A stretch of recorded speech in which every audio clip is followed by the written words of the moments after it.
Oh, hold on. There we go. What is good, YouTube, man? How is everybody feeling? How is everybody's day going? It is the weekend. I just got off work, had to come on this live for you guys, and talk some Raider football. What other way is it to start off the weekend than talking Raider football? There's no better way. There is no better way. Shout out to everybody who already pulled up. We got Anthony in the building, Frank, SVT, Dustin, my brother. Shout out to Dustin for pulling up. Like I said yesterday, Death Star Report. Check that out. There should be some more Raider content on the way. We got Valerie, ONT6, Vinny, Joey. Oh shit, I skipped. Oh, my brother Halo was popping. Omar, Sean, SVT, I am the Bay. Joey again. We got Maze. We got This Day and Age, Egalitarian. Omar, I think I got Omar. Derek Vehicle, Stay Focused, Van City.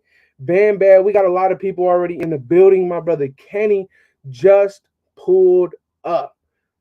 Please hit that like button. But let's get straight into it. As you can see by the thumbnail of today's live, we will have the money because we are more than half, or no, it's the 14th. We are just about halfway into the month of May, which means we are less than a month away from June 1st. And some of you guys may be like, well, why the hell are you guys so excited about June? Because the Raiders put themselves in the top half of the NFL in cap space once it hits June 1st. So, shout out to my brother Kempo in the chat, always showing love and support. I appreciate you, my brother. We got we got Pete, Chef. But look, this is what I was saying. Come June 1st, the Raiders, I believe, are in the top, not just the top half, the top 5 in cap space in the NFL. As we all know, there's a lot of good veterans out there. There's a number one corner still out there, right? For the longest times, the Raiders and our fan base, we were holding on to that string of hope when it came to Stephon Gilmore. At least I was. Why? Because he's a veteran. He's a number one corner, and he's a leader. He knows this system. He can teach this system. Well, that's exactly right. I put the 4 guys on today's thumbnail is because I think that these guys can come in, not just be veterans and play good football, but show good leadership. Be the OGs to these young guys. Teach them and show them the way on how to become a great football player, how to be a good human on and off the field, and all that stuff, right? Everybody needs a mentor. So, starting off, we have a free agent, got released by Buffalo. In my opinion, this man right here is a starter day one. A lot of us know him. He goes by the name of Daryl Williams. Right tackle with the versatility to play right guard. In my opinion, if he's on this roster, you immediately plug and play him. Now, the only reason why I think that there's been some delay on a possible signing for a man like Daryl Williams is he is so versatile that at times it's kind of hindered him. With Buffalo, his versatility allowed Buffalo to say, you know what? We know that you're a better right tackle, but in order for us to put the best 5 guys on the field and protecting Josh Allen, we're going to play you at guard. So in Buffalo, I believe last year he played 4 games at guard, and he did good. But at the end of the day, when he played his games at right tackle, he is a above average right tackle. And in my opinion, I understand the man is already into his 30s, but when it comes to these offensive linemen, you guys, I really, really, really agree. And I really believe that these guys get better with age. They become more knowledgeable. Why do you think guys like Andrew Whitworth, why do you think guys like Richie Incognito, these guys, oh, Father Time's going to get them? No, they retired on their own terms. Or in this case, with Richie was an injury, but it wasn't because their football ability was lower than these young cats. These guys can take their time and they can get better with age. So I really, really, really like Daryl Williams. And in my opinion, Daryl Williams can he can get signed with the Las Vegas Raiders. We are less than, or we're a little bit over 2 weeks out from June. And listen, man, once that money hits the bank, I expect some acquisitions to be made. We got my brother Filthy Phil in the chat, Unfiltered Truth in the building. If you guys have not yet subscribed to our brother Unfiltered Truth, please go check him out. Shout out to Unfiltered Truth. He got my interception at the flag football game, man. My guy. He got my interception. Shout out to my brother. ONT6 Soldier. He says, Andy, is Parham playing center or guard in your opinion? Our third round pick, the 90th overall pick in the NFL draft, in my opinion, it best suits the Raiders as a left guard. I think that he is a left guard. He's played over 1,000 snaps at left guard, over 1,000 snaps at right guard, and just around 800 snaps at right tackle. So when it comes to that, I really, really, really want Parham to play left guard. Give Andre James, although I'm not even the biggest fan on Andre James, but give Andre James another year so that he can actually we can actually say our true thoughts and opinions once he plays 2 full seasons. Kind of like with rookies, right? You want to give him 2 full years, and I know he's not a rookie, but he's only been starting for 1 year. And at the center position, we've been extremely spoiled with a guy like Rodney Hudson for so many years. So, in my opinion, ONT, my brother, we should play Dylan Parham at left guard.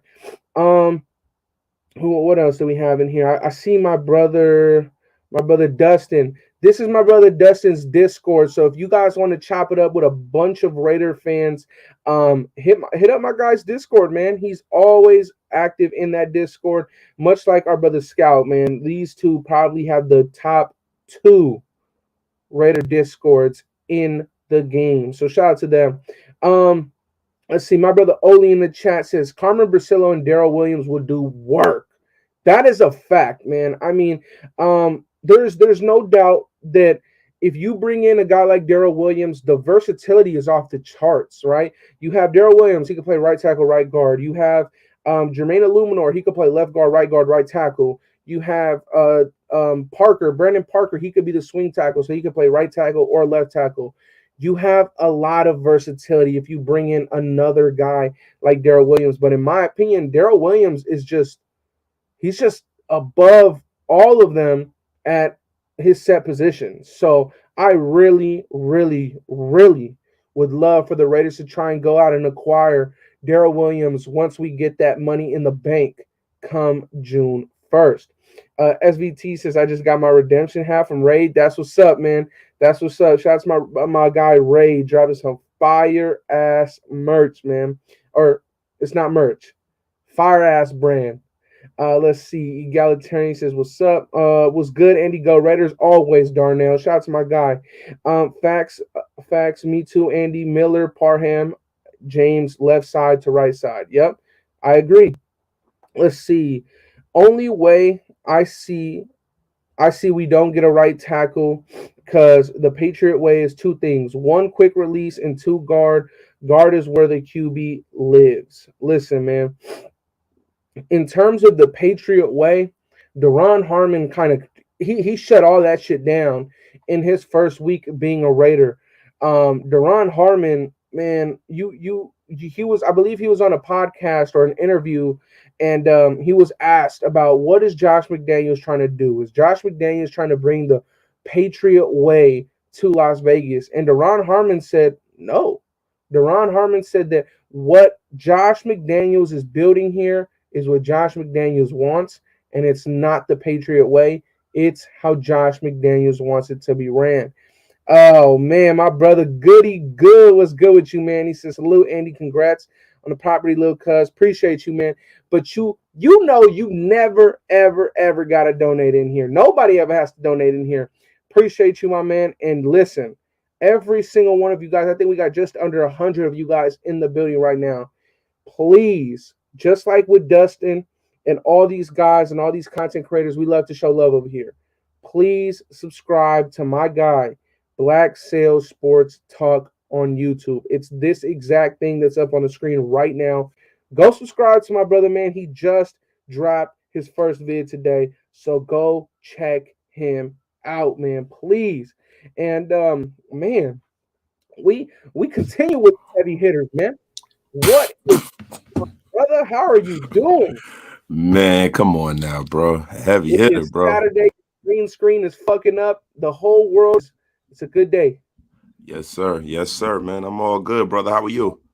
Shit, just got off work. So we had to talk some Raider football when you get home. That's how it Yeah, works. man. You already know I was putting together a short video myself right now, and I said my brother's on. Let me hop on with him, man.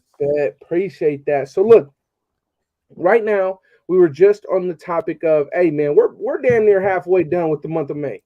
Guess what month is right after May? It's June. June. Who Mm-hmm. becomes in the top five of cap space after June? We do. We got some talent that's still out there on that free agent market, man. Obviously, a lot of us want James Bradbury to come in, but I was Yeah. just talking about Daryl Williams, right? Daryl Williams. The reason why I was talking about him is because what I mentioned is that with him, his versatility has hindered him in Buffalo. He came from Carolina. He was a right tackle with Carolina, but he goes to Buffalo, and Buffalo says, "Well, damn, you could play right guard too." So he goes and he plays right guard for a couple of games, and they say, "You know what? In order for us to put the best five guys in the field, we want you to play right guard," and he does it. And then it's like, damn, somebody goes down at the right tackle position. They put him back at his right tackle natural position. He's like, damn, he should Yeah. be starting here. So I am not too sure why he got released from Buffalo. I don't know if it's because of his age. I don't know if he might have felt a physical. I don't know if they try to rework a contract and he just said no. But for a guy like Daryl Williams' caliber to still be out on the market, and we're about a little bit over 2 weeks away from getting a lot of money. I would love to bring a guy like that in. What is your thoughts on Daryl Williams? I mean, if Daryl Williams is healthy, Right. then you can't really do better than having a right tackle by trade play right tackle that's established in the National Football League, who's played at a high level. You know what I mean? That's kind of one of the caveats I brought up when we were on the air the other day about us playing the Chargers week 1 and not having an established Right. NFL starting caliber right tackle to deal with the Khalil Mack and or Joey Bosa. So Facts. I would love to have Daryl. Daryl Williams is kind of the same kind of a player as Denzel Good. Versatile, can play all the positions on the line. And when you have that kind of, versatility, it does hinder you. It That's does true. hinder you because, there are certain players that that they can only play left tackle, they can only play center, they can only play guard, Yep. and you can't move them around. You can't screw with Hmm. their career. But with guys like this is a guy who is a tackle by trade that is willing to play guard. And if you're Exactly. willing to play guard and you're a tackle by trade, what winds up happening is your market value drops. Yeah. And I feel like in the National Football League, once they find a way to exploit one little thing Yep. about you, they will, because these organizations only care about the bottom line when it really comes to it. You know what I mean? That's At a the end of fact. the day, you have some organizations who want to win. You have some organizations who care about their players slightly, but all of them care about making money. Hmm. So at the end of the day, I feel like that's probably the reason why he's out there. I haven't heard anything about any injury concerns, but I think he's probably dug in on the fact that he's going to play right tackle, and that's Yeah. all he wants to play. Yeah, I mean, we just seen a top tier right tackle in the NFL force his way out of Baltimore because he knew that he was a above average left tackle that was playing right tackle for Baltimore, and come contract time, like you said, they were going to use that against him and not try and play him like a top tier tackle because he wasn't protecting Lamar's blind side. He was protecting, the right side, and he said, you know what, fuck that, forced his way out of Baltimore, went to Kansas City, and his first year in Kansas City got the franchise tag that's over $15 million, I believe. So he's due for a big payday. So I mean, with Daryl Williams, that's kind of the scenario, right? And we literally just saw that this year in this year's draft with one of our pickups, Thayer Munford. He Yes. he was a Man, people thought that if he would have went out in 2020, he would have been a first round pick Yes, because sir. of his film at the left tackle position. But then you know what? He decided to stay. Ohio State said, you know what? We need the best five guys. And in order to have the best five guys, we're going to need you to play left guard. Are you willing to do that? He said yes. He goes in the seventh round. It's really, really sucky that that's how it happens with these kids' careers. But that's just what it's looking like, right? Like how you said, they see one they in the NFL, they take your kindness for weakness. Yes, they do. 1,000%. That's why, when us as fans, we know that fan is a root word of the word fanatic. Fanatic. You know what I'm saying? So a lot of times we have fanatical kind of visions when we talk about loyalty, when we talk about team. These are things that we are vested in. Yeah. We are invested in the shield. That's why the fans are so important. Not to shift the focus of what we're talking about. That's why fans are so important, because players come and go. The players play the games, and not for nothing, they are wholly important. Yeah. But the thing that makes the culture of a franchise, it's its fan base. Mm-hmm. Because we will be here 20, 30, 40 years, 50, a lifetime. We have tattoos, stuff like that. I don't have any tattoos, but I'm just saying, if I were to get a tattoo, the first thing I would get is that Raider shield. That'd be the first thing I would get, because that's the only thing that, to me, besides my children and my family, that resonates with me and that's going to stick with me for a lifetime. So I wouldn't regret it when I'm 70, 80 years old. All of this stuff right here will get tatted on me one day. Yeah, I just, what I'm saying, I have certain beliefs about tattoos that like, for me, I'm not a tat guy, right? But yeah, no, me neither. But yeah, but we're not gonna get into that. But let's get back to it, right? So for me, these people will take a player, man, and they will exploit whatever they can, man. And that's why I never get mad at a player for getting his money. I never get mad at a player feeling like they want to do what's best for them. I just don't do it. The only time I get mad at a guy that's a me guy is when it's a situation where you're not being good to your teammates and you're not being good as far as when it comes to in the building. Once you're on a team, you're signed, you're supposed to be there playing. That's when I start. That's the line of demarcation for me. Yeah, but in like the when off you sign season, a contract and then you hold out. look, Like and what not for Xavier nothing, Howard holding out. I don't have a problem with holding out. Not in Okay, the National Football League. Okay, what if you're a Miami fan and you see Xavier Howard get a contract, a 4-year contract, and the next season, the next off season, he's holding out? That would be annoying as shit.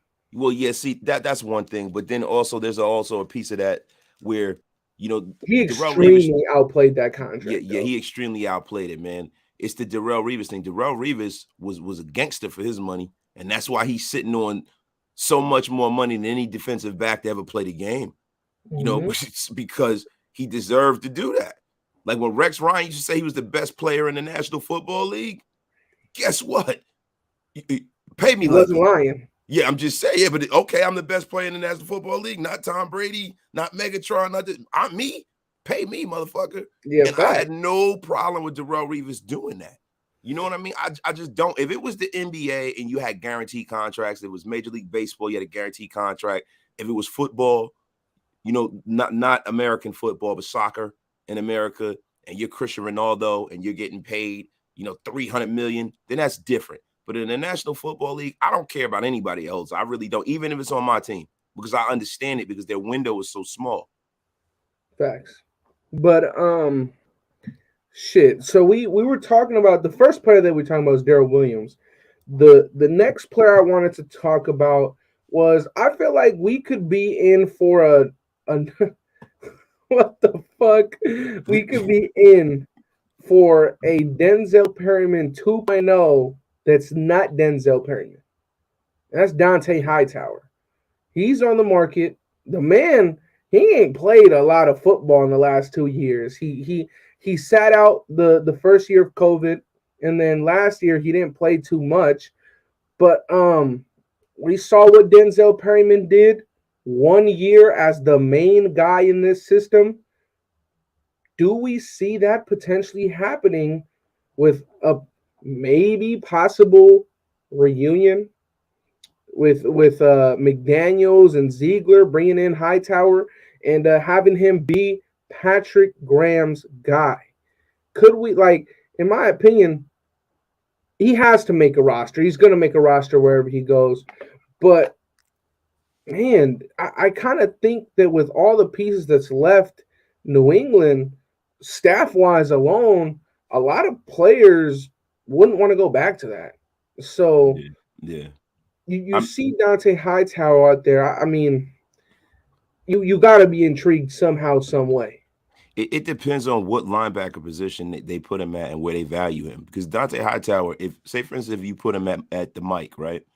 He has to be the Mike. So if he has to be the Mike, then that means that Denzel Perryman is not on his roster. That Right. means that they feel that Denzel Perryman isn't big enough because Dante Hightower is a classic Mike. He's 6'3". He's about Six like three. Yeah. he's about 260, 250, Yeah. 260. He's a big boy. You know what I mean? So that means Denzel Perriman's not here. Yeah. You know, and the thing That's very about possible in my opinion. yeah, because listen, there are a few things that is happening in this organization. That's why a lot of things are moving and shaking the way they are Hmm. because there are like philosophies that are diametrically opposite that are colliding right now. The way Gruden built an offense and how he valued what he valued is completely different from them.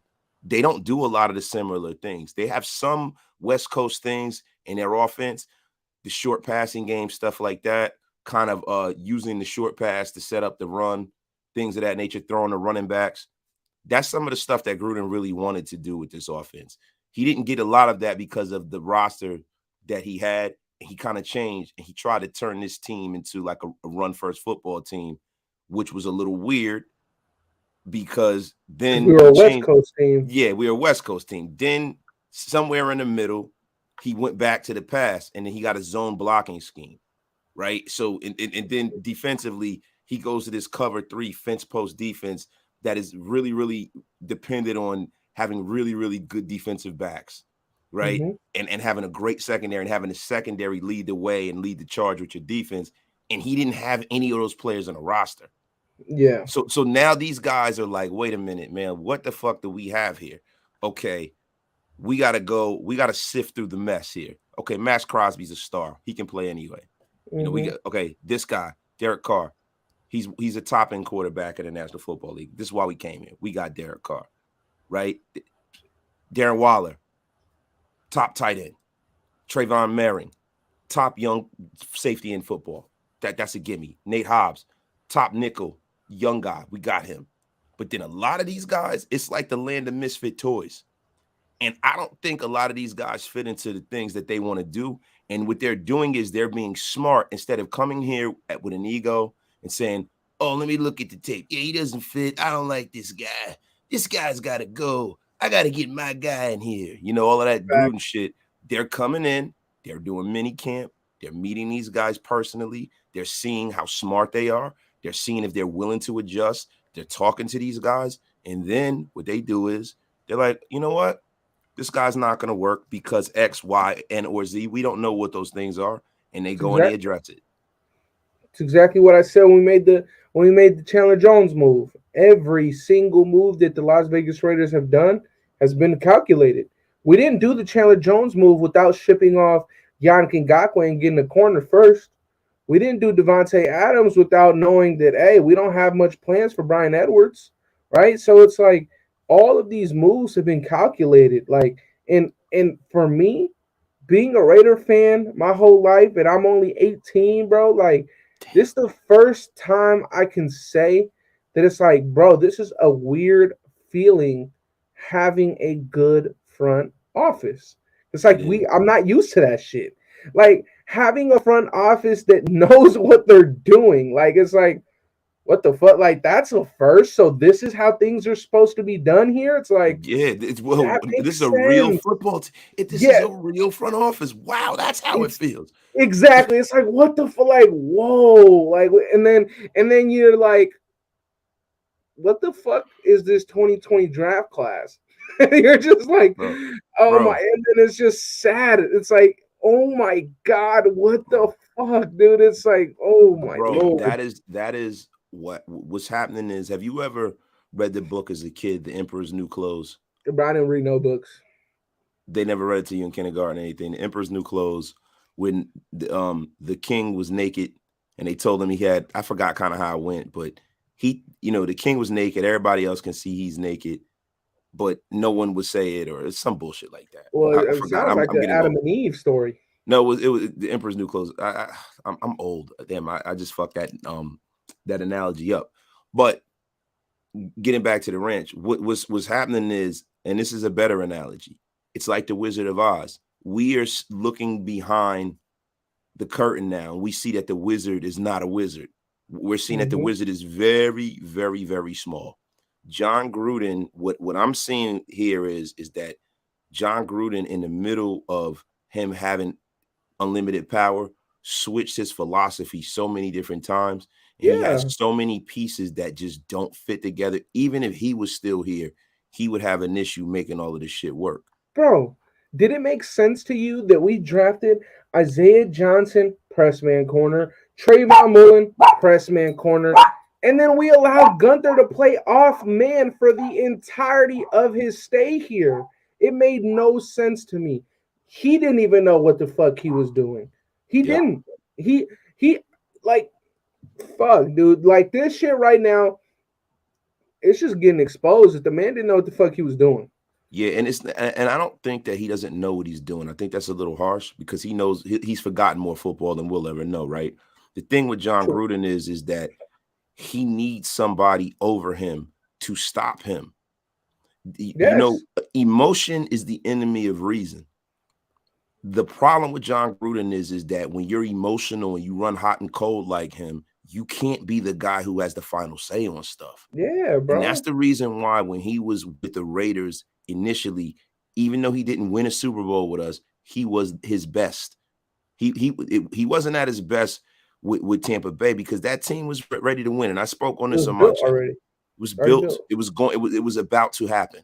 Right. The one thing he came in and did was with the West Coast offense, he made sure that they got first downs when they needed to, and they put enough points on the board because that defense was so insane that, if they scored 14 points, they were probably going to win. You know what I mean? They would fucking. But wait, Matt Baracus said the Emperor was told that only the smartest people would see the most magnificent suit, and anyone who couldn't see it was stupid. So no one could tell that he was naked, and just laughed at him. Yes. But thank you, Matt. But because I forgot, I'm getting old. But thing about it is that now we're seeing that John Gruden always needed somebody over him. He always needed that, and now that I know you saw the series that they drop every year, The Call. Who was the one that was calling the rookies? It wasn't McDaniels. It was our GM. Yeah. It was our GM. Each time we had those series for the 3 years that Gruden was here, it was fucking Gruden making that call, and then it was Mayock second. That's not how it should work. Not when at you all, have brother. A general manager, it is his job to manage the roster. You're not allowing him to do his job there. I remember sitting in on a meeting years ago at a company, I was at, and they said, we have a lot of plumbers doing a baker's job, and we have to change that. We want plumbers to do plumbers' work, and we want bakers to be bakers. And I think what winds up happening when you have a guy that is a coach and a GM and all this kind of stuff, he's out of his element. Once John Gruden came back, man, and they said that they were giving him total power, I was upset. And I said that, and I don't want to turn this to John because I talked about John Gruden on my channel. Total power and $100 million. Yeah, you give him total power, a 10-year contract. You just leave yourself no out. And I'm sitting here and I'm looking at it and I'm like, maybe he's learned. Mm-hmm. Then he comes in and then Khalil Mack's out of the door. And they frame it like Khalil Mack didn't want to sign and all of this stuff. And I'm like, dude, that's just them playing games. Yeah, and then what? DC fucking exposed that whole scenario. Yeah, yeah, man. He said no. Me, Gabe Jackson, even Rodney Hudson restructured his contract in a way to that you could keep Mac, but it didn't happen. Yeah. So Gruden was Simple an as asshole, bro. He's a liar. You know what I mean? that. Fuck Gruden. Yeah. Fuck Fuck this that guy. topic. Yeah. True. Hey, do you have a surprise cut that won't make the roster, making this 53 man? It would have to be a Gruden guy, right? Or a Gus guy. Nope. Brandon Bolden. Brandon Bolden. I don't think he gets cut. Look, He got you six. asked me who you asked me who I thought could get cut. You know who I think it is? I think it's Hammer's man crush, Denzel Perryman. Yeah, it could be Denzel. It depends on if they go out there and they go sign another linebacker. Now these guys are these. Listen, man. The one thing about these guys is they don't do dumb shit. Yeah, they When don't. when they sign somebody, that means somebody else is gonna go. Yeah, so this is the thing. Brandon Bolden wouldn't have any trade value. Perryman, shout out to Sean. I think you can, hey, fuck it. Call up Gus Bradley and those Colts again and see, hey, Gus, you want to shoot us a 6th round pick? Or after his Pro Bowl year, what do you think that his value could be heading into the season? I think his value would be the highest that has ever been, and I think that you can get Another fifth? you can get a fourth for him. Ooh, I think I would do that. you can get a fourth for him. But the thing about it is that when you talk about a Denzel Perryman, right? Who's the guy that's coming in and replacing him? Hightower. Yeah. So if Dante Hightower comes in, you already know what's about to happen. Facts. You already know what's about to happen. Like every time they bring somebody in, they bring another. They draft running backs. Like with these running backs that they drafted, they're waiting to go to camp. And when you said Denzel Perryman, that's a trade. That's not a cut, right? So that's Yeah. not he's not getting cut. So when I mean what I say Brandon Bolden is I think that they drafted 2 running backs and then they have Sincere McCormick, right? Who's a UDFA, but he's a monster. So how many running backs can you have on his roster, bro? Like how many, right? And then Amir Abdullah, nobody would be surprised if they didn't keep Amir Abdullah, right? Amir Abdullah is a really good running Yeah, back. no, I Nobody wouldn't would be be surprised, surprised. right? So surprising would be them cutting one of their guys. That's a Yeah. surprise. So that's why I say Brandon Bolden because, or not for nothing, Kenyan Drake. I don't think they will because the cap hit will be so high, it'd be crazy because Nah, of the they way already restructured restructured his. Remember, they restructured his whole deal at the beginning of the offseason. Okay, so the cap hit wouldn't be as I think the cap hit this year No, would be we're paying Kenyon for the next 4 years, regardless. so wait, what's The the way cap hit if so, you get so rid of look, him? Because how was it before? his cap hit after they restructured his whole deal, it's 3 million this year instead of 8, then 2 million the next year, another 2 million the year after that, and then another 2 million the year So following. what's the dead money though? That's the thing. We're paying him his whole contract. Okay. It's just we're just fucking throwing it around for a couple more years. All And right. So and, that's and the thing is that he's not under contract for those other years. Those are just dead cap hits for those 3 other years. So we're paying him like how we did Rodney Hudson. Rodney Hudson's on another roster, and we paid Rodney Hudson $13 million. okay. So we're doing that with him, but we did it smarter instead of doing 13 or instead of doing 5 million this year, we did 2 and then another 2 and then another 2. Okay. So he can be cut then. Yeah, but you would just So have to pay him 3 mil this year. yeah, well, that running back room is a little crowded. Yeah. That's all I'm gonna say, right? And if one of these kids come out and they run as hard as they run on camera, because we know that running back is one of the easiest uh not juxtapositions, but it's one of the easiest like windows into how they're gonna be in the National Football League. Mhm. Guys that are great runners in college, they come to the National League Football League and they flash because there's not as much of a learning curve. The one Yeah. thing they have to learn is how to block in a flow blocking scheme. Yeah. If like That's with the Zamir biggest White, learning curve. if Zeus can block, somebody's in trouble on this roster, bro. And I know that we got 3. We normally carry 3 running backs. You know what I mean? How we had the Rashard and all of that kind of stuff. If Zeus We're can gonna block, carry more. if Zeus can block, somebody is getting their ass out of here, bro. Yeah, the same way that in Gus Bradley's system we had to carry 50 defensive linemen, we're gonna carry like an extra two, maybe even three backs this year. Yeah, but I can see Brandon Bolden not having a lot left and being that guy.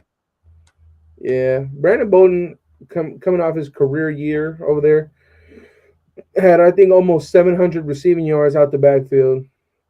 He did pretty good, and I think he had like 200, 300 rushing on the ground. So we'll see.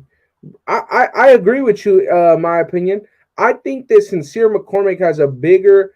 This is what I think. I know we drafted Britain Bowden in the seventh at UCLA, but I think McCormick may take this man's spot on the roster. Yeah, and they put Britton Brown on the practice squad. Yeah, Britton Brown. Yeah, I said Britain Bowden. I'm still. That's Yeah, we talking about Bolden, bro. It's cool. Let's see. Switch Drake to wideout. I mean, he could play a little slot. He can play a little slot. He can play slot. He got that running back build though, bro. It's like Nah, he's not no fucking wideout, bro. That's people just that are just making shit up, bro. Come on, bro. oh shit. He said salute my security Maximus. Yeah, Maxim. Yo, you don't want to fuck with LV, bro. Listen. We all know that is the unofficial or the official security for Mount Shieldmore, LV Maximus. Hey, he is the mount.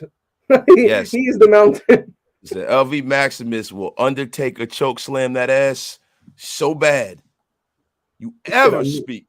He said a meat must be cut. Ooh. I wouldn't be surprised if a meat got cut though. Yeah, but we said surprise cut, guys. Surprise would be okay. Brandon Bowden, that makes sense. Yo, do me a favor, Digital Press, put some respect on Maximus's name. It is not Paisley Park. I am the one who will coin you as Prince. You put some respect on this man's name. That is the taker, baby. Shout out to LV in the chat. Let's see. I'm the basis. Y'all thoughts on special teams? We need points and better field position with this new regime. Thoughts? Well, our new special teams coordinator actually his resume it's kind of weird because when he had himself a good roster to use, he was a top 5. They ranked top 5. 1 year. I think it was 3 years, right? In Indianapolis, he had 3 years in Indianapolis, and they were all top 5. No, it was 1 year, right? I know that there was 1 year that he was top 3. And I think 1 year he was top 3. I didn't see the whole top 5. I know it was 1 year he was top 3, and he had some woefully bad years, but he had such bad kicking games. Man. With Indy, when he had Pat McAfee and the other kicker, what is his name, Vinatieri, they were his special teams group was like, I think it was ranked 8th in the NFL twice and then 3rd in the NFL once. But then he went to Denver. The greatest kicker of all time and one of the great punters of all time. I mean, what the fuck? Yeah. You know? So he went to Denver, and his fucking shit was like bottom of the barrel. It was like 27th and lower every year. So interesting. I think that we have a very high end punter. I think we also have a high end kicker. So I think that our numbers there would look pretty good. So shit, our punter is probably the second best punter in football. Yeah. And our kicker is in the top 5. 6. Top 6. I think he's 5. You think he's 5 too? Yeah. I think he's 5th. Yeah, man. I mean, bro. Ziegler, are you smoking, Jason? Bro. Oh my God, bro. If Ziegler wasn't here, man, Brian Edwards would still be our number 1 receiver.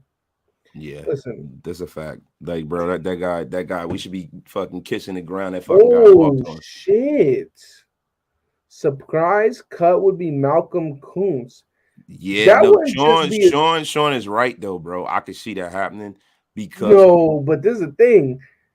That wouldn't be surprising. That would be fucking disappointing, bro. If they cut him, I would be disappointed. You'll be disappointed, but it would be a surprise though, because Yeah, I'd be we had a lot of shocked. high hopes for him. But Okay, well, I'd also be surprised if they fucking cut Darren Waller, but it's like, yo, but see, you got to realize something. They brought in Kyler Fackrell to play the role of Malcolm Kuntz, and Kyler Fackrell can get it done, and he's a better player. Let's just be for real no, here. I think that Kuntz is going to be molded to play what Kyler Fackrell has done. I think that Kuntz is going to get molded to an outside linebacker. Yeah, he's trying to, but Kyler Fackrell is one of those outside linebackers that can play with his hand on the ground, play Yeah. outside, everything. That's exactly who Malcolm Kuntz is. But Kyler Fackrell is a definite. Malcolm Kuntz is no definite. We've seen Kyler Fackrell do this. Yeah, we've seen Kyler Fackrell do it in Green Bay, New York. We've seen him do this before. This guy is a 10-sack guy, not even starting. Well, 1 year. Yeah, he's a 10. Once you go to the Pro Bowl once, you're a Pro Bowler. He's a 10-sack guy. You know what I mean? Evan Ingram's a Pro Bowler. He went to the Pro Bowl. You can't Fuck take it away that, from him. Fuck that. Fuck that. Evan Ingram now is he a perennial Pro Bowler? No. Is he an All Pro? No. Hey, there's no talking bad about Malcolm Kuntz getting cut when the boy Dustin is here. Now, Wasted, you didn't have your channel up and running yet. Well, let me tell you something about Dustin. He had Malcolm Kuntz getting 14 sacks last year before the season started. Who's Dustin? Dustin is an OG of all these channels. He supports like crazy, but his favorite fucking player on this roster before the season started was Kuntz. Okay? The same way that you see OG Kenny in the chat talk so highly about Nate Hobbs. Yeah. This is Nate Hobbs for Dustin. It's Malcolm Kuntz. All right. So yeah, we'll see. I mean, look, and then we also have that other caveat too, right? LV said Hankins. I wouldn't be surprised. Would you? You'd be surprised. Big Hank? No, I wouldn't be surprised. I mean, Hank, that's not a surprise. They got all these young guns in there, Bilal and all them guys. I mean, I guess Butler, both Butler, the Butler boys, the thick frame Farrell. Butler's getting cut. Vernon Butler, not Matthew. Vernon Butler's getting cut. Who Pecco, else? You got Pecco. You got Pecco's not getting cut. He's making. I'm just saying, right? You got Billings. You got all of these guys. Billings, I could see getting cut. Yeah, me too. Billings is a practice squad guy. Like, yeah, but Billings is okay, man. I can see it. Yo, surprise cut is Abrams. That's not really a surprise, Kenneth. That ain't. I think Parham, you could kind of pencil him in. Yeah. Parham is essentially. You're not. It's it's a pencil. Jason Thomas said the Pats running back's going to get cut. I just said it, Bolden. That was my guy. That was my surprise cut. But you think our fullback though makes the roster for sure, right? Yes, that fullback. Who? First of all, there's not a lot of people in football who carry a fullback, right? So, of the teams that carry fullbacks, can you name me a better fullback than the man that we have on our roster? Alec Ingold. Alec Ingold ain't better than him, bro. If Alec Ingold was better than him, he would be playing right now. No, Alec Ingold is getting more money in Miami for a reason. Listen, Alec Ingold is not a better. This kid is he's a better blocker than Alec Ingold, bro. Yes. So that's what you want a fullback for, bro. Come on, man. Like he's not a better. For sure. But look, at the end of the day, I wish we still had Ingold. Yeah, Ingold's your guy, man. That was your guy. That's the first time I've ever heard you be like, damn, they cut my. That's your guy. Yeah, bro. I was like, damn, dog. Like this motherfucker, he was a captain, a leader, and all that shit. Bro. He was a Raider, bro. You know what it was like. But that's not to say that Jacob Johnson isn't, because look, when the second we got him, I said, you know what? I gotta watch this tape. This motherfucker is willing to have back problems, neck problems, and CTE in order to make that block upfield, bro. That dude is going up there trying to block you with the intent of killing you. That man, he got a problem, bro. And I like it. That was my guy, man. You know who I felt like that about, and it just sucked that he got old. Is Marcel Reese. Marcel Reese was my dude, man. Marcel Reese was my guy, man. When he hung him up, I was like, oh man, that was my dude, man. Surprise starter. Holy shit. Shout out to Yeah, Bernard. but Kenyan Drake, Bernard, I said that. I just said that. I said it's either going to be Kenyan Drake or it's going to be Bolden. One of them got to go. The running back room is full. I Yeah, hope it ain't Kenyan Drake because I fucks with Kenyan Drake like that. me too. I actually, to be honest with you, I wish Kenyan Drake would have got more touches last year. Hell yeah. I Think really that he do, wouldn't have man. gotten injured if he would have had more touches. I think he would have been more ready for that impact. Yeah. I That think that it was weird because it seemed like when he had it going, instead of just going with the hot hand, then they put Josh in there. I'm like, yo, just let yes. that man cook. What are we doing Yes. right now? Facts. It's like damn, bro. Like they're forcing it. They're forcing it. They're forcing it. They're trying to make their first rounder look better than what he is. Uh Yeah, oh. you know what, man? Sometimes when I see a player doing well, man, a lot of times I think to myself, did I draft this guy? If I didn't draft him, man, he's got to sit on the bench, man. I don't give a damn if Kenyan Drake was going to get 2,000 yards, man. I drafted Josh Jacobs, man. So I got to make sure that I let Josh Jacobs get 1, 2, maybe 3 yards when Kenyan Drake was running off for 15 yards because I got to justify my ineptitude. Wait a minute. Do I even know what that word means? Hold on. Hey, wasted man, come back. No, so, yeah, man, I'm just Ooh, saying, man. I like that one right there. Bam or Munford is a surprise starter. Thing is with Munford though, or Munford, he's a left tackle.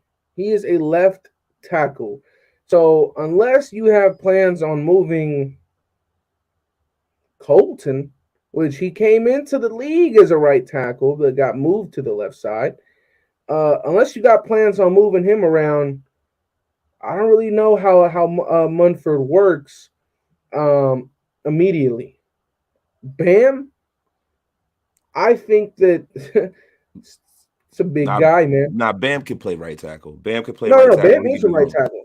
Yeah, that's what I'm saying. So I'm like, Bam could play right tackle this year. It's just that what they need to do is we need to Bingo. see him on tape, bro. Surprise That's cut to bingo. Ron Harmon. Wow, I don't know about that, bro. We don't have enough depth at defensive That's a back for that surprise guy to though. get cut. Yeah, that'll be really surprising, bro. I doubt that one. That's the That one. that means Gillespie would have to be a star for you to cut Harmon. Or you're trading for somebody. Let me Yeah, ask you something real quick.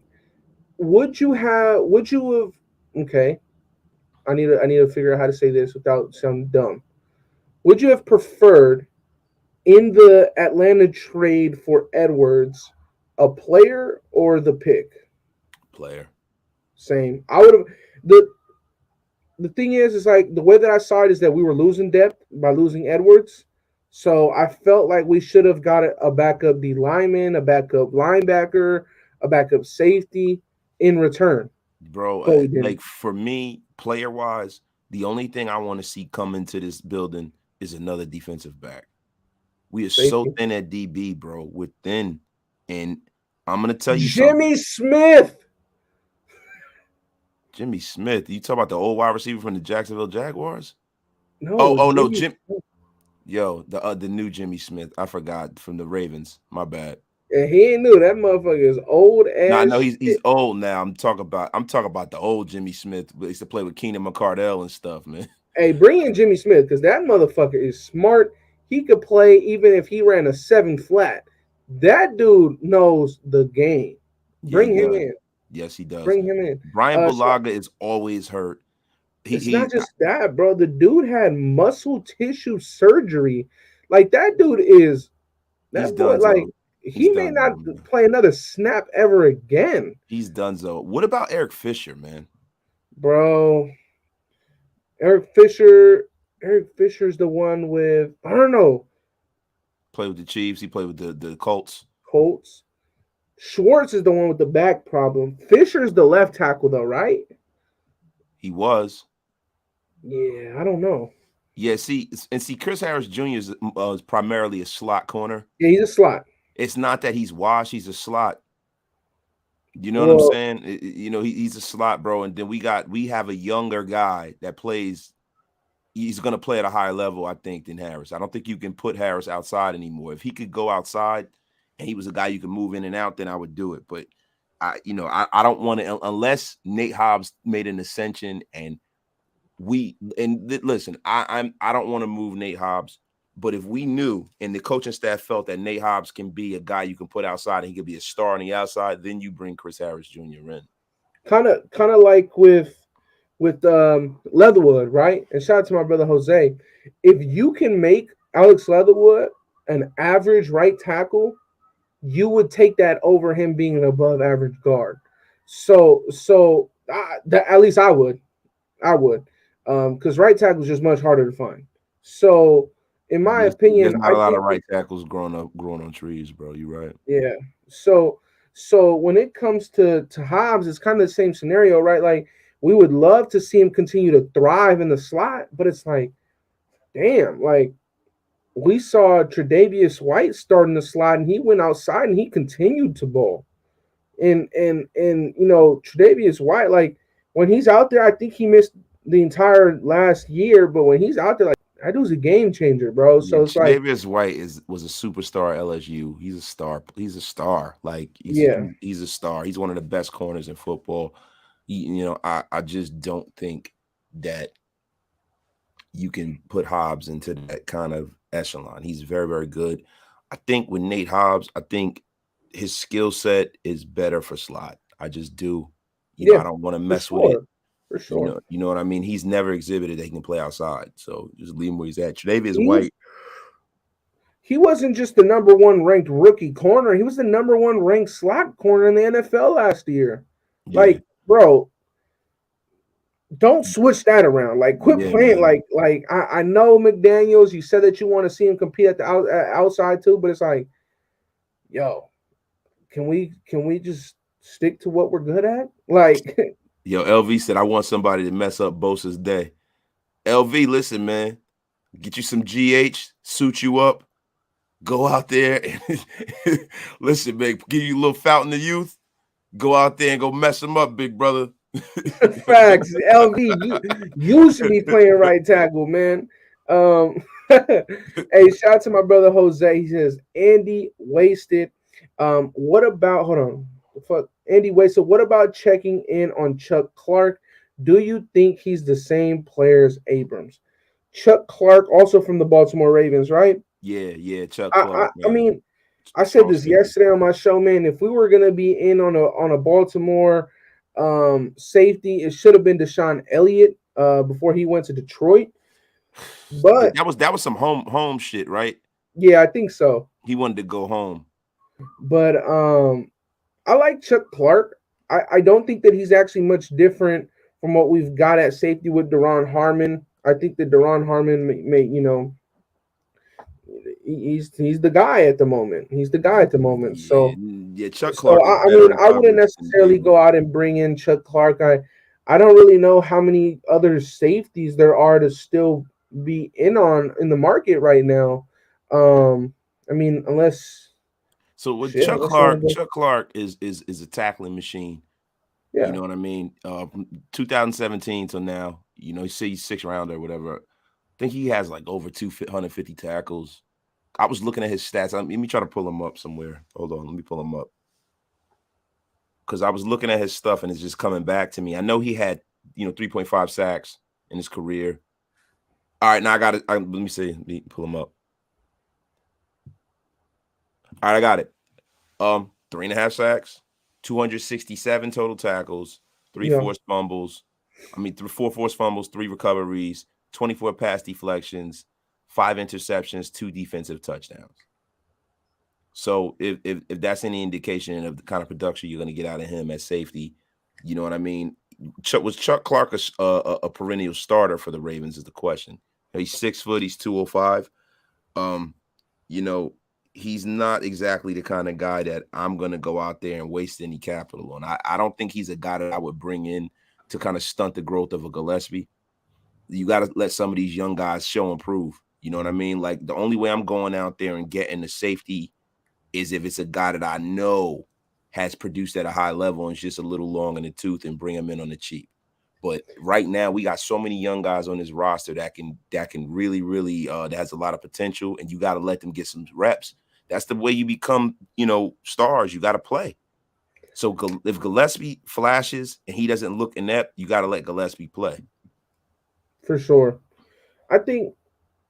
Oh, hold on, my brother. Tashaun Gibson, I pulled Tashaun Gibson up too. You say both of y'all are tripping. Hobbs is going to be an all-pro corner that travels. Hey, man. Kenneth, how can we substantiate that though? Because I don't know about that. listen, how many snaps? I don't know about that. How many snaps did you see him play outside last year, Kenneth? Besides preseason. Besides preseason, he didn't do that well outside, bro. What I mean? Did y'all forget about Perryman? Nah, Perryman's on the roster, man. Perryman, he's a surprise trade. But I think that hold on. So we talked about Hightower, Daryl Williams. Who else I put in there? Akeem Hicks. How would you feel about bringing in Akeem Hicks? I would love it. I would love it too, bro. See, this is always how I build a roster, right? If you go out there and you swing big on a free agent, he's got to be top 5 or 10, not even top 10, top 5 at his position, right? If you go and you back up the Brinks truck, and he has to be under the age of 30, right? Then when you have players, you got to go out there and you get free, like the middle of the road free agents all have to be in their mid-20s or lower 20s.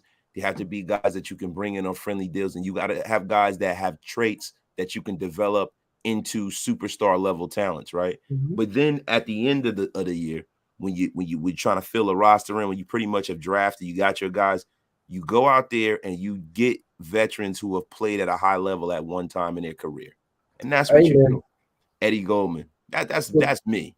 That's what the title of the live is, man. The Raiders should be adding another veteran free agent, bro. Like when it comes, okay. So let me answer this real quick.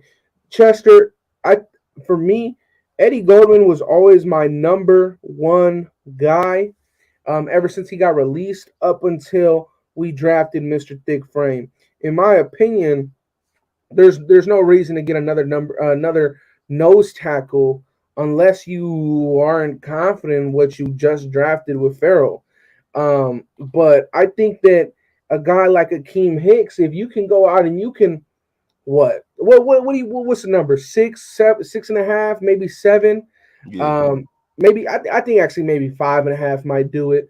For a guy like Akeem Hicks, because of all the injuries and stuff like that, you got to think about it, bro. Like he would come in, the rotation would be insane. You have a rotation of Akeem Hicks, Kuntz, Cleveland, Bilal Nichols. Like the rotation would be off the charts. On top of that, the veteran in him would not just, all right, let me go play some snaps. It'd be, all right, let me teach Kuntz how to play this position.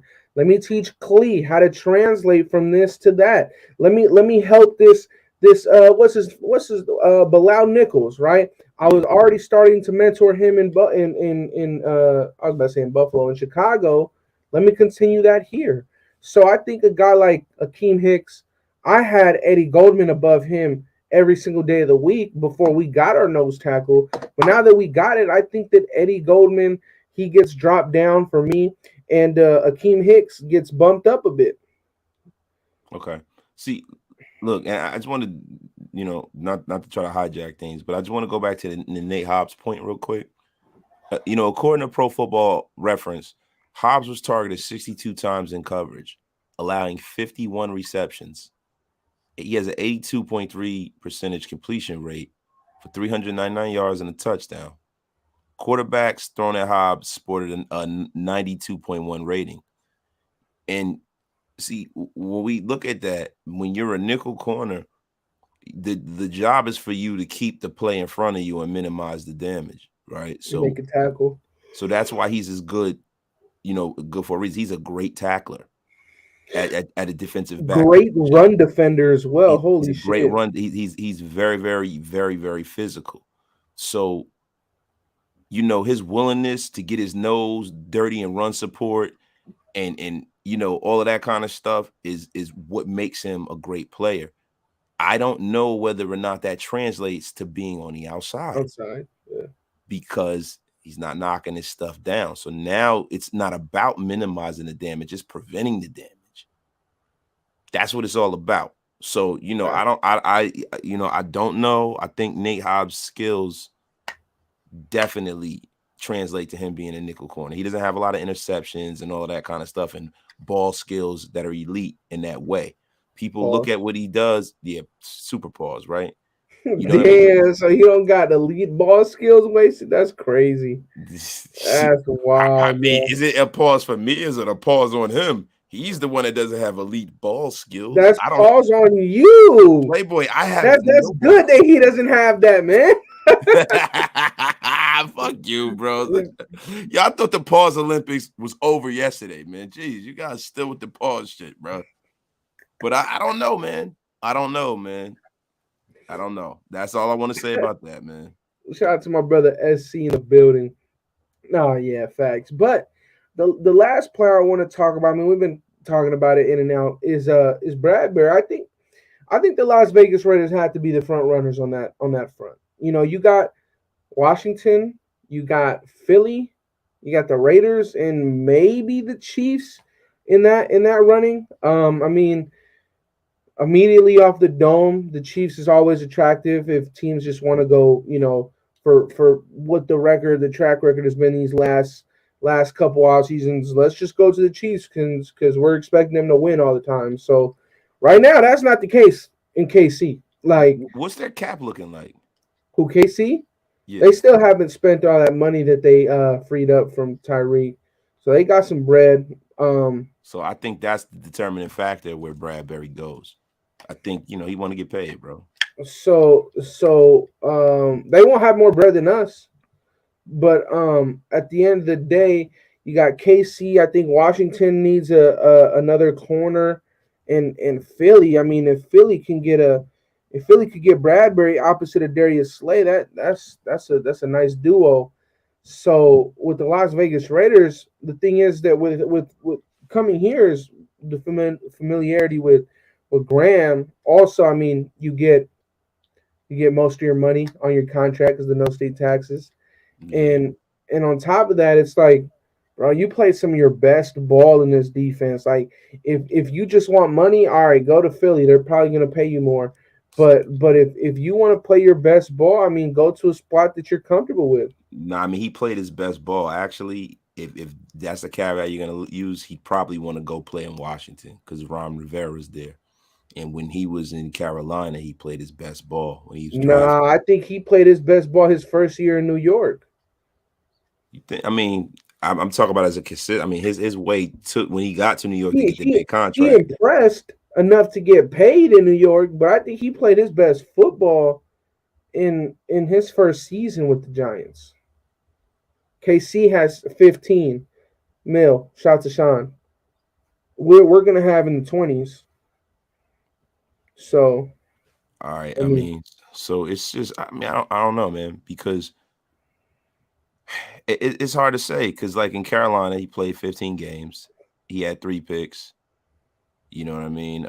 12 passes defended. That was the year before he came to the Giants in 2019, right? So 2020 with the Giants, he had 3 picks. And 2020 was a Pro Bowler. They said. yeah, I mean, but that's subjective, right? So we're just talking about stat wise, right? And he had 18 passes defended. He had 2 forced fumbles. So, I mean, he to me, like he was super consistent in Carolina. 2 interceptions, 1, 3, 3, 4 with the Giants last year. He Yeah, played, I think his best ball has been played in New York. it's like, bro, he's like you could set your fucking watch to the guy. Yeah, but You could set your watch to him. It's okay, not a it's whole okay. lot. It's okay. I'm right. It's okay. Dude, you're not right. You're not, bro. Listen. Look, Commanders got 9. So yeah, we're gonna have the most money out of the 3 teams that I named. We're gonna have the most money. Eagles got 10.1. Commanders got yeah, 9.1. yeah, KC but got 14. like as LV said, and like I was gonna say, a lot of that money is a lot of for guys that are still on his roster. That money's for Renfro and Darren. A lot of that money that we're gonna get post June 1st, man. So we gotta look at that as well. So and like I said, you know, Carolina, 2 interceptions, 1, 3, 3, 4. So he's pretty much been very, very consistent. The good thing about with the Giants, he's played. He had his most complete season in Carolina because he played 16 games for the first time. Well, to your point about him playing his best ball in Carolina, you said that his best year was his contract year, right? Yeah. Before he got paid Well, to. no, the Giants did his first year with the Giants is statistically, because he had 3 the year before, he had 3 that next year. He Okay, had more so passive defense with the Giants. So you're right about that. He had more tackles for yeah, but loss in that's Carolina we and stuff. stats sometimes be lying a little bit, Yeah, But yeah. but to your point though about him playing good ball in Carolina is that yeah, he had Ron Rivera if he goes to the Commanders. But we're forgetting. We always talk about Patrick Graham. We never talk about Jason Simmons. He spent a year with Jason Simmons right before he got paid to go to New York. In So Carolina. his last year in Carolina, Yeah, before he went and got the bag, he was also working with Jason Simmons, our pass game coordinator and DB assistant coach. yeah, So he has the link to Jason Simmons. He also has the link to Patrick Graham. And on top of that, he'd get more of his money here coming to Vegas than he would getting going yeah. to fucking Washington. It makes a lot of sense, but a lot of the things that we have thought of, and this is the only reason why I'm giving you a juxtaposition. I agree. I think it makes sense, but it makes too much sense for it to happen. Yeah, The only, facts. you know what I mean? Like the only guy this offseason that we were like, Like Stephon Gilmore. yeah. Then that's the reason why I'm doing this, because Yeah. everybody is just assuming he's gonna come here. But we've done this dance all offseason, right? Yep. The only person that we thought was definitely gonna come here, and then we kind of got a little off of it, was Devontae Adams. Yeah. That's the only guy that's actually come. All these other guys, everybody's been fucking saying he's definitely going to the Raiders. None of them ever come here. Yeah, Van Noy said fuck y'all, went to the Chargers. What's his name? The cornerback that's about to get toasted every week by Devontae. He was with the Patriots. JC Jackson. It made too much sense for him to come here.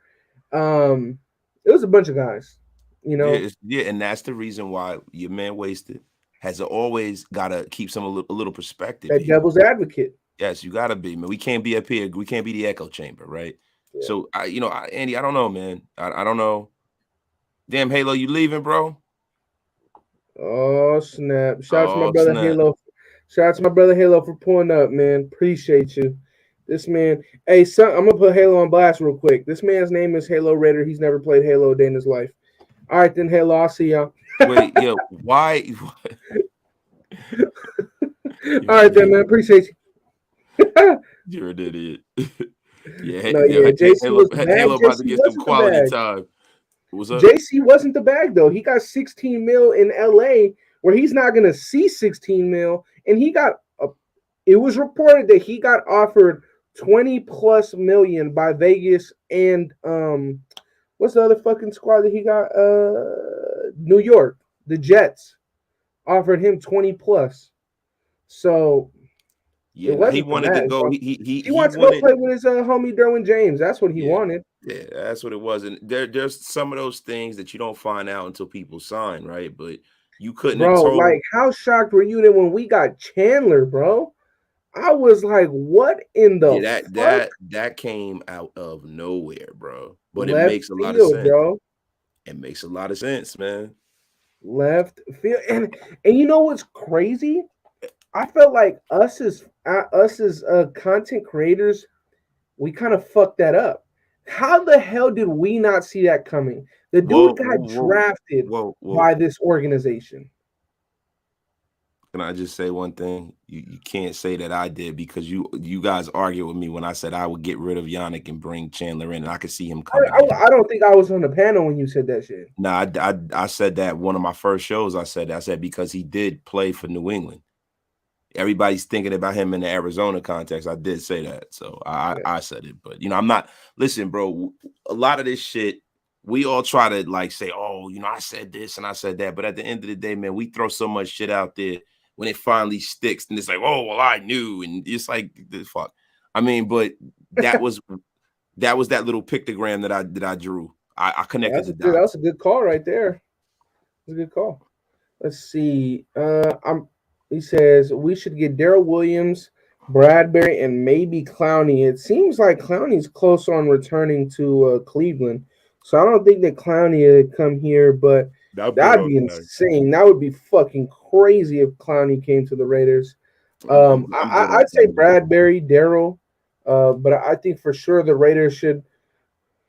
I'd rather get a Okay, wide receiver. If we get Daryl and Bradbury, then I'm happy. Go out and go get Odell Beckham or somebody like that on the cheap. Go out and go get a veteran Z. a receiver over an offensive lineman or a corner? No, no, Damn. no, no, no, no, no, no. I said if we I get Daryl fuck with Williams. that. No, I know. I said if we get Daryl Williams and Bradbury, go get Odell instead of Clowney. Oh yeah, but I don't think we got enough bread to just to do all of that. I mean, No, that knee real fucked up. That knee real hey fucked up. man. So your Get that surgery motherfucker went some well, big. but your knee is giving 3 weeks. So you want 500K? Nah. Hey, listen, man, you want some more Bitcoin, motherfucker? Like, damn, was he wearing a knee brace in the Super Bowl? No, No. no. Get Nelly. Everybody's saying Nelly. I Oh, would do come that on now. in a I heartbeat, think we fucking so nostalgic as a fan base. We the most nostalgic fan base ever. bro. Like, You motherfuckers would be like, go get Jacoby Jones. Like, but come you know on, man. what's fucking crazy is that his Jacoby Ford. 890 yards felt like 1100 yards, bro. Like the plays that he put, like the impact that he had on this team, them 800 whatever yards, dead ass felt like 1100. Yeah, because we were so used to watching bad receiver play, Yeah, bro. we're so used to watching bum ass Edwards and Ruggs after his first year when he just didn't know, he just didn't look like he knew what the fuck he was doing. Yeah, man. We just did. So, bro, a lot of this shit don't listen. Odell Beckham Jr. like your life depended on it. F out of here with all of that. I thought it was Yo, just Julio Jones. Julio too, man. Listen, I'm Fuck it, into all of bring. them. He said No, no, Julio no, too. no. What I'm saying is this: if you're gonna get a wide receiver, go get me somebody with their resume because we already got Tay. We've already got Tay, and if you Julio Jones at this point in his career, man, him having like pretty much 2 years off, if he has anything left, man, whatever he has left, you can get him in on the cheap because he hasn't played good football since he was in Atlanta. But his last year in Atlanta, he was so exceptional, even being hurt. But the stats that you put up on the screen the other day, bro, almost 800 yards in 9 games. Like that's to me, that's exceptional too. Those are some good yards, man. Like the touchdowns weren't there, but the yards were. And at the end of the day, it's like sometimes you don't need that. You don't need the touchdowns to be crazy if the chains keep moving. Like sometimes you just need somebody that won't let the drive die. Like you know how many Yeah, fucking times we had either penalties and then nobody to make up for the penalty. It just killed drives. Or fucking Andre James would snap the ball 50 feet over DC's head and it killed drives. And Julio Jones is a Hall of Famer because this man is a walking bailout.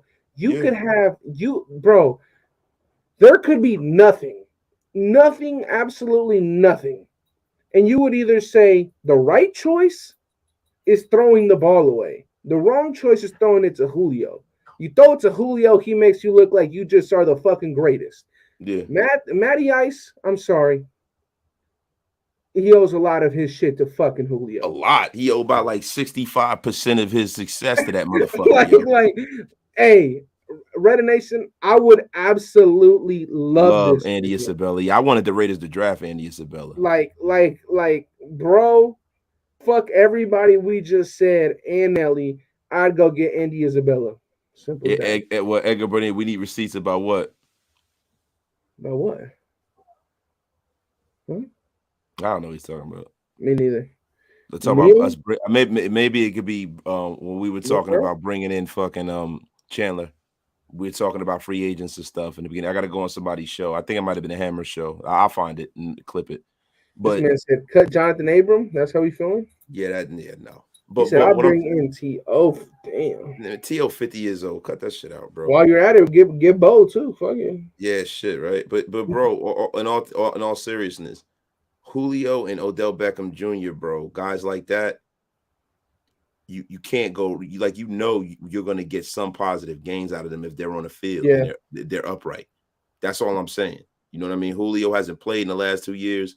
You know, I know in 2020 it was the COVID year, so I think that had a lot to do with it. Last year he didn't play a whole lot, and then not for nothing, man. Ryan Tannehill is not really that good. He doesn't suck. I mean, he's been playing well, but I don't think Ryan Julio Tannehill sucks. But yeah, man, I think this is what Ryan Tannehill is. Jimmy Garoppolo with legs. Yeah, but you know, to me, to me, sucking is like Nathan Peterman.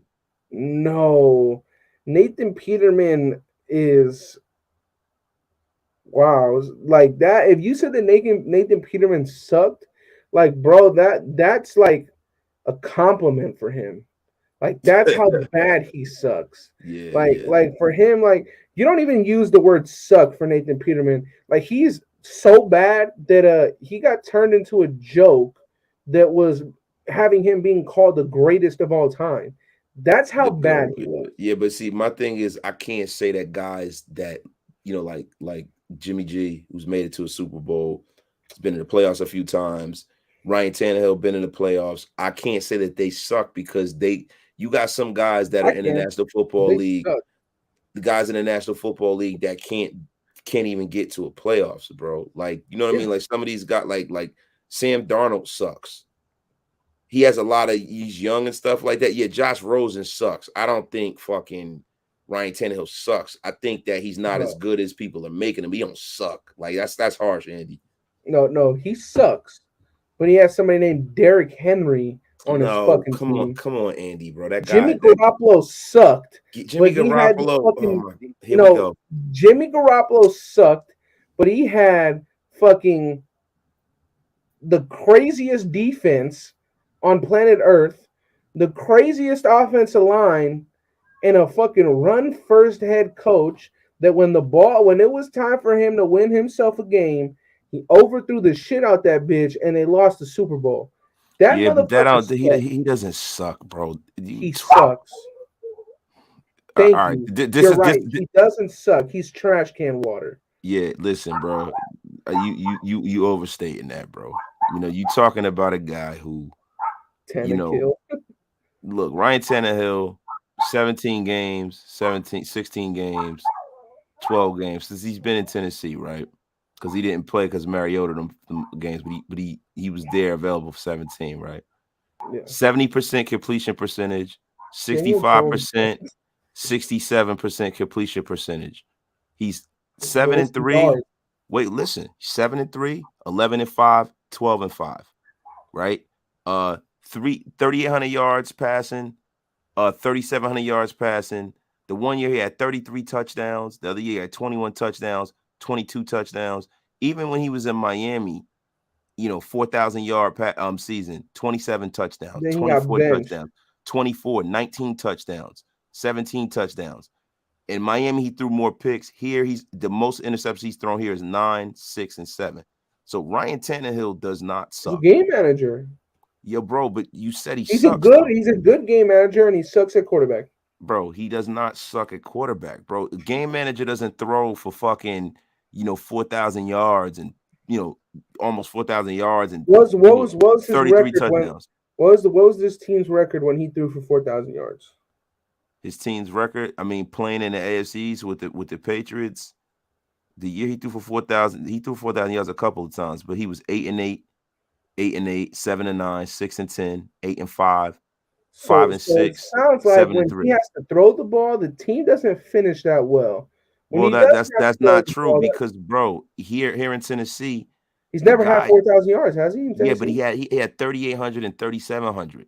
Like, bro, Okay. so he's looking So, very he's but doing some Derek Carr shit. So what are we 30 talking about, bro? no, Derek Carr had fucking 4,800 yards. Yeah, but bro, like this, 3,700 yards with an extra game.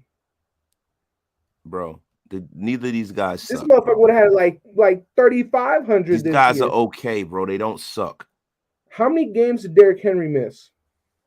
How many games did Derrick Henry miss? Who cares, bro? Like the dude, we're not talking about Derrick Henry. We talking about Ryan. Like, and I'm not no defender of Ryan Tannehill, but like Ryan Tannehill's stats are like he's not terrible, bro. Like I you know, know. I didn't say and he's terrible. I said he sucked. he no sucking is bad. Like nah, No, he no, don't no. suck, bro. Terrible is Josh Rosen and Nathan Peterman. Sucking And is Derek has always thrown for a lot of yards, man. And it goes to show you the greatness, you know, how good he's been, right? So last year we were 10-7. He threw for 4,800 yards, 4,103. Under Gruden, he's throwing for 4,000 yards each year under John Gruden. yeah, fact. Right. Before that, he had 3,400, he had 39, 39, 32. 21 touchdowns, 32 touchdowns, 22, 19, 21, 27, and 23. 12 interceptions, 13 interceptions, 6 in Last 2016. year, how many picks he had? He had more than usual. Last year he had 14. Yeah, that's So he had 14. So you know he had almost 1,100 more yards than Tannehill. Tannehill is not like bad. Like Tannehill no. You said Tannehill's not terrible, and I agree. He's not terrible. but He's sucking means that you're terrible. Yeah, bro. Like Josh Rosen sucks. Tannehill doesn't. No, Josh Rosen is terrible. Sucking and how's Tannehill a bust? The guy's in the playoff. Like that's not a bust. Jamarcus Yeah, no, he's Russell's not a a bust. Jamarcus Russell is a bust. Tannehill's not a bust. Tannehill actually is one of the only ones in his fucking draft class that is still balling.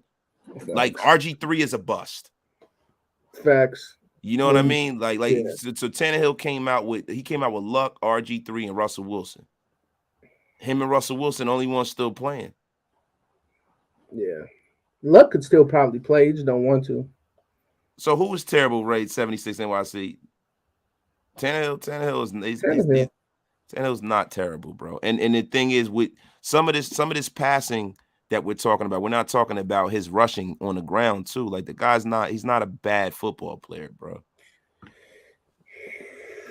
Yeah, well, fuck just because he Tannehill. has weapons, he should have been in the Super Bowl. Like, come on, what the fuck are y'all talking about, bro? Shut the fuck up, yo. Shit's annoying as hell, bro. Like, yo, you got guys all over the league that has fucking a who's who of talent and don't ever get to the playoffs. Like, the fuck out of here with that. Yo, what the fuck? That shit's funny. This man, look, the last comment made me look for a person named Ray J. Look at this man's shit. Oh, that shit gone. funny as hell. He be on my channel all the time. That shit funny. That shit's funny as fuck. He was terrible with the fins. He's bad with So wait a minute. Ryan Tannehill's bad making the playoffs. The fuck are you talking about? No, I'm not talking. He's I'm talking bad making the playoffs, and Derrick Henry's great.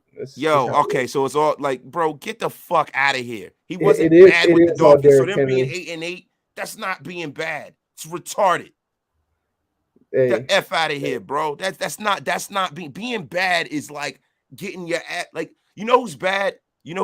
And this is a guy right now who I'm not even gonna say he's bad. Bro. I think Teddy Bridgewater is better than Tannehill. No, there's no metric that says that Teddy Bridgewater is better than Tannehill. I think that Teddy Bridgewater could do the exact same shit. No, he can't. First of all, he can't stay healthy to do it. And Teddy Bridgewater can't run. Teddy Bridgewater is not Teddy better Bridgewater can run. Teddy Bridgewater can't run like Ryan Tannehill. Ryan Tannehill was a wide receiver at Texas A&M at first. I literally think that Teddy B could do the same shit. No, he can't. If he could, he would have. Baker Mayfield. Look at Baker Mayfield. I'm saying, look at Baker Mayfield. Baker Mayfield had fucking Odell Beckham and Juice Landry. He had the best. Did Baker Mayfield suck? I think Baker Mayfield sucks. Does Garoppolo suck? I don't think Garoppolo sucks. So No, I don't. you think Baker Mayfield is a better quarterback than Garoppolo? No, You no. I think think Garoppolo's better? Garoppolo's a better quarterback. Damn. I think Jimmy G's a better quarterback, man. I do. Baker Mayfield is the first pick, the Hey, I'm best not of a everything, Tannehill hater. I just don't think that motherfucker is really that good. bro. Like, you know what I'm saying? Like, oh yeah, Like I Kirk literally Cousins was in like that draft too. Yeah, like Kirk, bro. I like think Kirk Cousins. Does Kirk Cousins suck? yes. So like, you know what I'm saying? Like, so like, bro, I don't know if the metric for what we think sucks and with the, you Kirk know who I think, Cousins I'm gonna tell sucks. you who I think sucks. I think Tua Tagovailoa sucks. Yes, of course. That's Yo, you know who I think sucks? The kid that fucking Taysom Hill sucks. no, he doesn't suck. As a quarterback, he Oh, fucking as a sucks. quarterback, yeah, he fucking sucks. As a quarterback, he sucks. Like these, like, yo, the thing about it is Jameis that Winston sucks. see, Jameis Winston doesn't suck. Jameis You're Winston is lying to yourself. Jameis Winston doesn't sucks, He bro. sucks. I Give don't it think up. he sucks. Give it He up. He sucks. sucks. Yo, He sucks. yo, Jameis Marcus Winston Mariota sucks. stinks. Huh? Marcus Mariota sucks. Yeah, No, he he's a suck. sucks. No, He's he's a number suck. two quarterback for a reason. Dude, no, he's a suck. Fucking, bro, y'all tweaking, bro. Like, you know what I'm saying? These guys don't suck.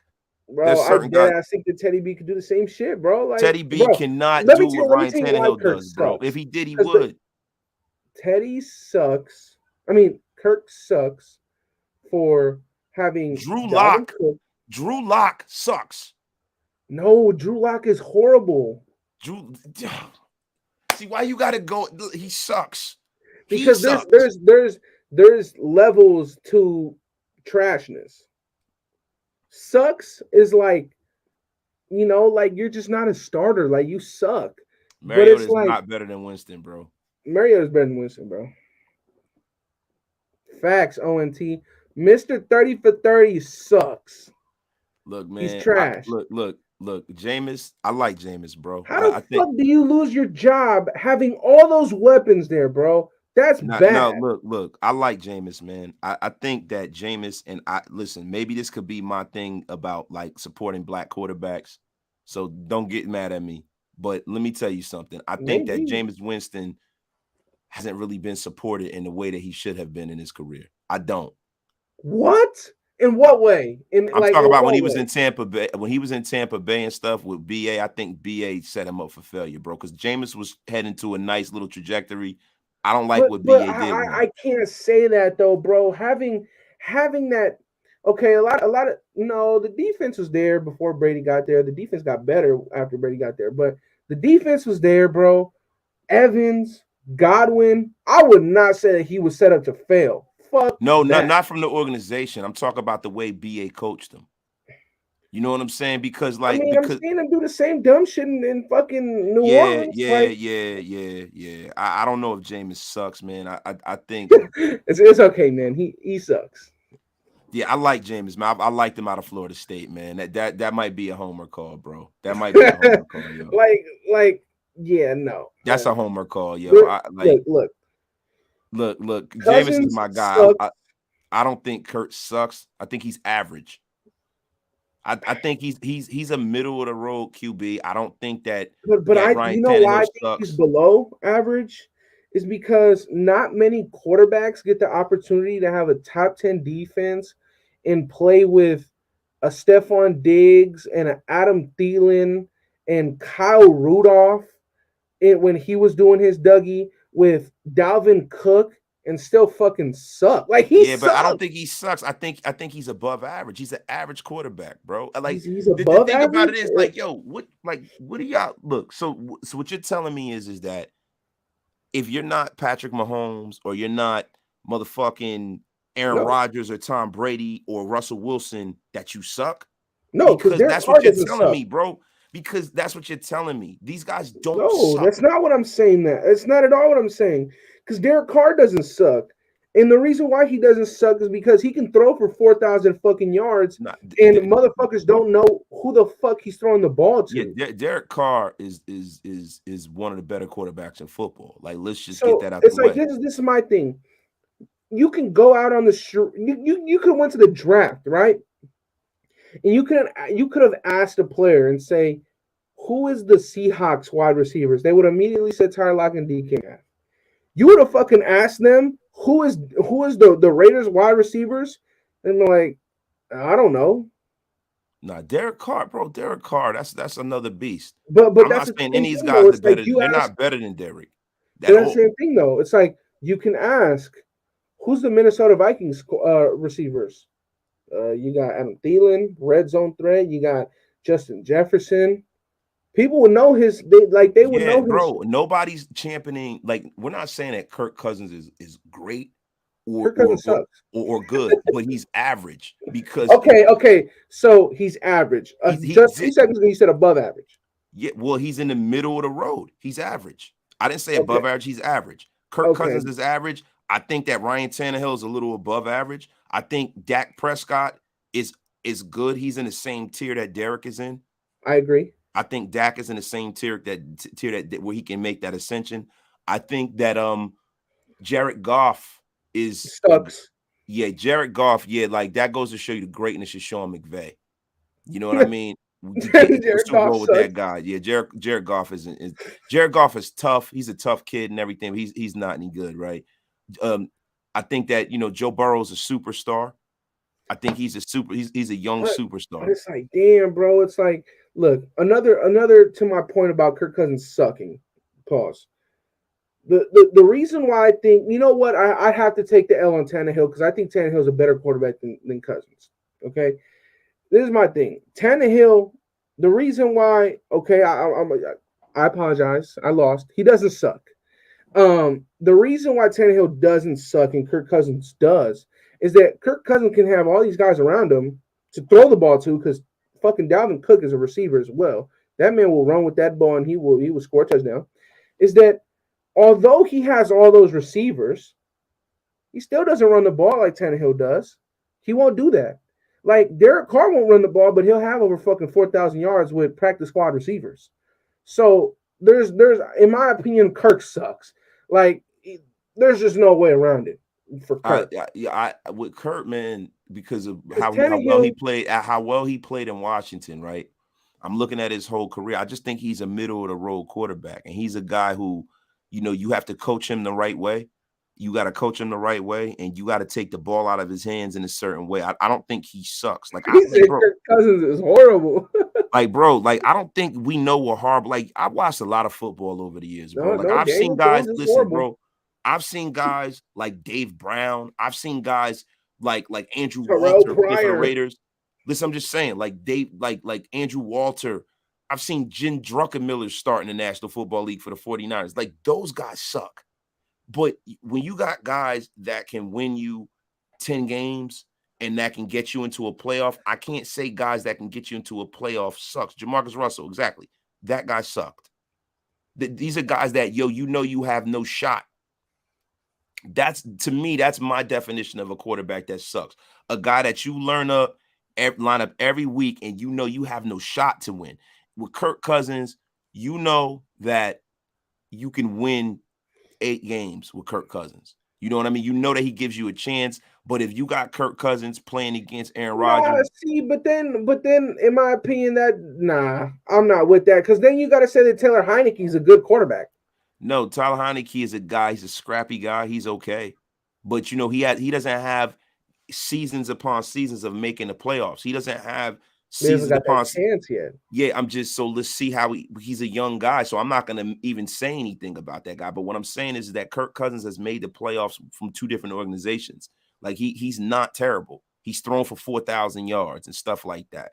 And it's just like, that's not sucking to me because you have a chance to win with Kirk Cousins. You're just probably not going to win a Super Bowl with Kirk Cousins. You have no chance to win a Super Bowl. You have chances to go out there and win some games. Guys to me that suck are guys that that when you roll that guy out there, you're going to win 3-4 games every year. That's sucking. Yeah, like Andre James in the first month and a half of football sucked. Yeah, he was bad. He was bad, but now he's Just say pretty it, good. he sucked. Yeah. He sucked for the first 4 games. He did. You're right. Yeah, he So sucked. that's my thing, and I don't think Kirk Cousins, man. I don't think Kirk Cousins sucks, bro. I just don't. I think it I does. don't think. Now, I'm not going to be like Kirk Cousins is a great quarterback. He's really good or anything. I'm not going to say that. I think he's just average, dude. He's right in the Facts. middle. He's average. I don't think he's a bottom fifth quarterback or something like that. Do I think he's Russell Wilson? No. Kim K sucks. She definitely sucks. She doesn't even do a good job sucking. That's the thing about it. It's Oh just my boring. god, I knew that was gonna get thrown out some way. So fuck it. We're gonna finish on shout out to Renee. We're gonna finish on this guy's question. He says, if you could only upgrade one offense or defensive player, which one do you do? Pause for post June. Williams and Jones or Clowney, Bradbury, and where would we rank if we went offense or defense? You want to take offense? I take defense. Or you want to take defense? Man, defense, bro, and it's got to be Bradbury. You Okay. need a number one guy. There's no number one alpha back there in that secondary. You need that. Maybe Okay. Merring is gonna mature into that, but it'd be great for He him to needs an have OG that. still. Yeah. Yeah, he need an OG, bro. Bradbury takes us and puts us. See, because when you look at the AFC West, right? You look at who has the best roster. 52 guys. We don't have the best Chargers. roster. The Chargers got the best roster. I Yeah. think that if you put Bradbury on this team, there's an argument to be had. And that's the thing. There's an argument to be had. But the one thing that I think that we do have is we have more depth than the Chargers do. We definitely have more depth. And I think that's, football's a war of attrition, man. Hey, You know, not at DT. They got they got some depth. Yeah, I'm But talking about overall, yeah, overall, we have more depth. Like yeah, they've for brought in sure. so many players at every position with so much competition that we can shoulder certain injuries that they just can't. Yeah, true. And that's the reason why I want Bradbury here, because now we know Averett's here. He can come in and spell. Mullins here. Lock Yasin is here. Like, you know what I mean? Like that's what I mean. I don't want us to be that thin at corner that if Mullen fucks his toe up, we're screwed. Like right now. Fucking toe, bro. Yeah, bro. That toe injury, that turf toe shit is no fucking joke, especially if you keep trying to play and gut it out, man. Bro, fuck that shit. Just chop the toe off, bro. Yeah, but then now he can't play. If you don't have a toe, you don't realize how important your big toe is with your Yeah, balance big and toe stuff. is important. It's so important. You Why got couldn't have been like a middle toe? Fuck. shit something, but yeah, man. Okay, so you went Bradbury. I'm gonna go. Hey, man, he's in the thumbnail, man. You got. Actually, no, I'm lying. You don't have to go Daryl Williams because I really think that McDaniels is gonna give Leatherwood his shot at right tackle again, bro. So, you know what? I'm gonna go with Gronkowski. No, I'm playing. I was about to be like, Eddie, I'm stop playing. it. I'm playing. I'm gonna have to say,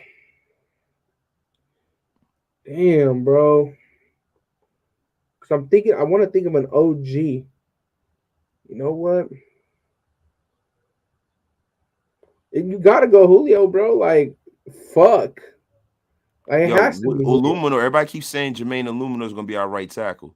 Hell no. Jermaine Illumino, but I'm just saying He might. they He might. He no, might. he might because all of their right tackles are over 350. That's the thing. They like Illumino's not big right tackles. 350 though, is he? Illumina is Illumina like I thought he was way below 3. I thought he was like 310 or some shit. how much is Illumina weigh, bro? You sure? Yeah, I don't think Illumina 350. They normally have big right tackles, bro. Hey, they got Bam. That motherfucker Yeah, 380. that's a big dude, bro. But Pause. he a rookie, bro. That's a rookie right there. You can't really He depend on not a the rookie, speed bro. The of it. motherfucker's 26. Yeah, man. Nah, he's a rookie. He only been playing football for like 3 Yeah, years. Jermaine Illuminor is definitely not playing tackle for us. Yeah. That dude is He could 245. for like a game or two, but They like said there's no way he's 245, bro. who? The Pro Jermaine Football. Illumina? Yeah, they're smoking. They smoking. They're smoking. Oh This shit. shit. I'm fucking 230 right now, so there's no way. No, yeah, you know what? I'll I just go put on with fucking 18 pounds and shit. I gotta get that shit. I've been working my ass off since I got from Las Vegas, bro. No, yeah, I'll go with Daryl Williams. I'll go Daryl Williams. Bring Daryl Williams in. You save yourself the headache of trying to test with Illuminor and test with James. You save yourself a headache and you get a guy that you know can play ball. I'd say it had to But be you did, Williams. but the thing is that the line of demarcation in this division is who's going to be able to stop who. Like Yeah. if we're getting fucking like Patrick Mahomes and them still being able to throw the ball all over the place on us, man. Well, we got like we have to make sure that in that secondary we can get some turnovers, and knock some shit down, bro. Like, Do you have us splitting with all the teams in the division? I do. nah, I got a sweep in the Chiefs. Yeah, rated for nation. Yo, listen, your boy wasted when I got sick. I put on about like 18 pounds. So right now I'm the thickest of all frames. I'm 230. I'm 6'1", 230. So Sweeping the Chiefs? I got a sweep in the Chiefs. That's my hot take. Oh fuck. Sweeping the Well, Chiefs, and my that's why hot we're gonna win take, the division. my hot take, and my we're gonna finish off like this. Wait a minute. Wait a minute. I forgot. I did lose 2 pounds this week. 228. Getting back. But So I think because the Raiders do an upset every year, I think the Raiders upset is gonna be the Rams game. that'd be great. That'd be great. I had us losing that game. I hope we don't. Sweeping the Chiefs. When's the last time that happened? It's a long ass time. We're due. Yeah, We're we're due, due. man. We're due. We gonna sweep them, I bro. got us. I got us splitting with all the teams in our division. I got the Broncos taking one, the Chiefs taking one, the Chargers taking one. So how do we win the division, right? Like so we talk about conference and shit like that. We all got pretty much Yeah, tough road to I think hoe. there's it's gonna come down to some bullshit ass thing. But fuck it, we're the Raiders. It always comes down to some bullshit. Listen, y'all, it's been fucking hour 45. Thank you guys for pulling up. Thank you, Wasted, for pulling up because you said that you were working on a short, right? Yeah. Yeah, I was Hey working on a man, show. I had to take a break. I'll finish it. I gotta go. Shit, man. Me and my daughters, we haven't even we took a nap and we fucking just woke up right before I got on the air. I hear them forgot to eat stirring. today, huh? Yeah, we didn't eat or nothing, bro. Yeah, Because my wife's facts. out of town, so me and my daughter's gonna go do some bullshit. Probably I All don't right, know what well, we gonna do. let's let Wasted do his bullshit, and I'll do my bullshit. Thank y'all for for watching today. Appreciate y'all, and yeah, man, we out. Facts. Welcome to the Death Star.